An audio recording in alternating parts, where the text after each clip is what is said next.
زلزلوں کا آنا اور بے موسمی بارشوں کا آ جانا اور طرح طرح کے زمینی عذاب کا نازل ہونا۔ حضرت عائشہ رضی اللہ عنہا فرماتی ہیں کہ رسول اللہ صلی اللہ علیہ وسلم کے عہد میں زمین لرزنے لگی تو آپ صلی اللہ علیہ وسلم نے زمین پر اپنا ہاتھ رکھا اور فرمایا آرام سے، ابھی تمہارا وقت نہیں آیا۔ پھر آپ اپنے اصحاب کی طرف متوجہ ہوئے اور کہا، تمہارا رب تم پر اپنی خفگی ظاہر کرتا ہے کہ تم اس کو راضی کرو، اس لیے اس کو راضی کر لو۔ حضرت عمر رضی اللہ عنہ کے دور میں مدینے میں زلزلہ آیا تو انہوں نے خطبہ دیا، لوگو یہ کیا ہے، کتنی جلدی تم نے نئے کام شروع کر لیے، دیکھو اگر یہ دوبارہ ہوا تو میں یہاں تمہارے ساتھ رہنے کا نہیں۔ حضرت انس بن مالک رضی اللہ عنہ فرماتے ہیں کہ ایک بار میں اور میرے ساتھ ایک شخص ام المومنین حضرت عائشہ رضی اللہ عنہ کی خدمت میں حاضر ہوئے۔ میرے ساتھی نے سوال کیا، اے ماں،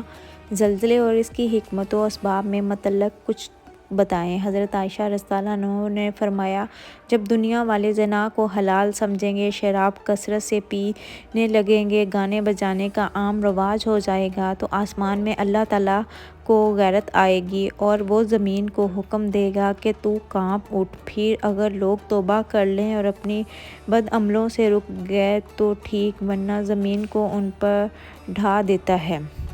پھر حضرت انس رضی اللہ عنہ کہتے ہیں کہ میرے ساتھی نے عرض کیا، اے ام المومنین، کیا یہ لوگوں پر اللہ تعالیٰ کا عذاب ہوتا ہے؟ مائی عائشہ رضی اللہ عنہا نے جواب دیا، نہیں، بلکہ مومنوں کے لیے نصیحت ہے کہ وہ اللہ تعالیٰ کو سمجھے اور اللہ تعالیٰ کے راستے پر آ جائے اور اس عذاب سے بچ جائیں۔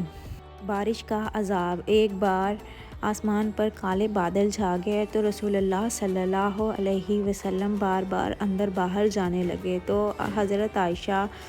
فرمانے لگی، آخر مجھ کو کیا وجہ ہے کہ آپ اتنے گھبراہٹ میں ہیں؟ تو رسول اللہ صلی اللہ علیہ وسلم نے فرمایا، اے عائشہ، آخر مجھے کون سی چیز معمون کر سکتی ہے کہ اس میں عذاب نہیں ہے؟ جبکہ ایک قوم کو ہوا کے ذریعے عذاب دیا گیا، انہوں نے جب عذاب کو دیکھا تو کہنے لگے، یہ بادل ہے جو ہم کو سیراب کر دے گا، لیکن یہ بادل نہیں، یہ خدا تعالیٰ کا عذاب تھا جو بادلوں کی شکل میں ان کی طرف بڑھ رہا تھا اور ان کو نیست و نابود کر ڈالا۔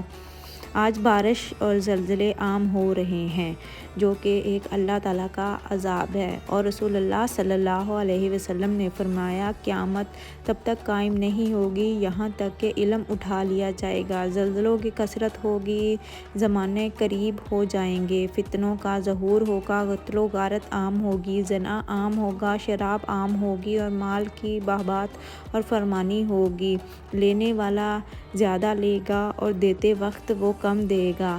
قرآن کریم میں قوم شعیب پر عذاب آنے کا تذکرہ ہے اور اس کی وجہ قرآن نے ناپ تول میں کمی بیشی بتائی ہے کہ ان کی عادت بن گئی تھی کہ لینے کا وقت آتا تو زیادہ لیتے اور دینے کا وقت آتا تو کمی کر دیتے۔ مفسرین نے لکھا ہے کہ یہ ناپ تول میں کمی صرف محسوسات میں نہیں بلکہ معنوی چیزوں میں بھی ہو سکتی ہے، مثلاً لوگوں کے حقوق کی پامالی۔ ہر انسان یہ جتاتا ہے کہ میں اپنا پورا حق سمیٹ لوں اور جب دینے کا وقت آئے تو مجھے پورا نہ دینا پڑے۔ اگر قوم شعیب پر ناپ تول میں کمی کی وجہ سے عذاب اور زلزلہ آ سکتا ہے تو آج حقوق اللہ اور حقوق العباد میں کمی بیشی کی وجہ سے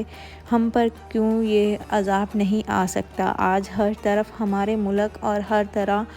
کی چیزوں میں ہم مسلمان آگے بڑھ چکے ہیں، گانا بجانا، ناپ تول کرنا، یہ چیزیں ہمارے لیے عام ہو چکی ہیں، جس کی وجہ سے آج ہمارے ملک پاکستان میں کبھی زلزلہ اور کبھی بارش اور کبھی ژالہ باری کی وجہ سے ہم عذاب کا نشانہ بن رہے ہیں۔ ہم یہ چیز کیوں نہیں سمجھتے کہ آنے والے وقت میں ہم خدا کے بہت بڑے عذاب میں آ سکتے ہیں؟